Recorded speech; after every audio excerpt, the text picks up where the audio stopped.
Ang susunod na programa ay rated PG. Ito ay nangangailangan ng patnubay at gabay ng magulang para sa mga batang manunood.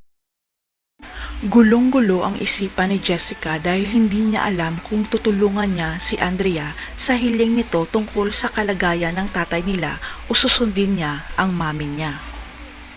Humingi kasi ng tawad si Andrea kay Jessica na patawarin siya sa lahat ng kasalanan nito sa kanya noon dahil napagtanto ni Andrea na mahal pala niya ang tatay Manuel niya.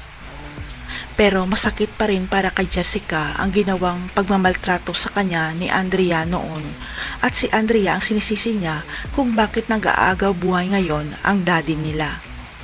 Pero alam ni Jessica kung gaano kamahal ng daddy niya ang tatlong anak nito at sa isip ni Jessica wala siyang karapatan na pagdamutan sila dahil hindi siya totoong anak.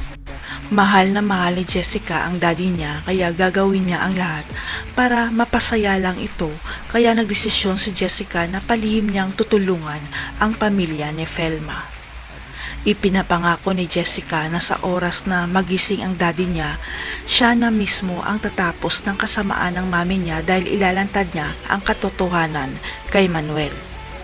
Kaya nang magising si Manuel mula sa coma, ang unang bubungad sa kanya ay si Jessica at sasabihin nitong hindi niyo po ako tunay na anak dad dahil si Joel pala ang tatay ko.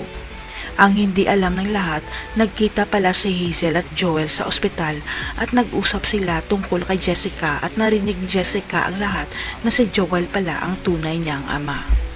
Tatanggapin pa rin kaya ni Manuel si Jessica matapos niya malaman ang totoo. Magkampihan kaya si Hazel at Joel para hindi malantad ang sikreto nila. Abangan. I'm the one who's always sorry. The conclusion.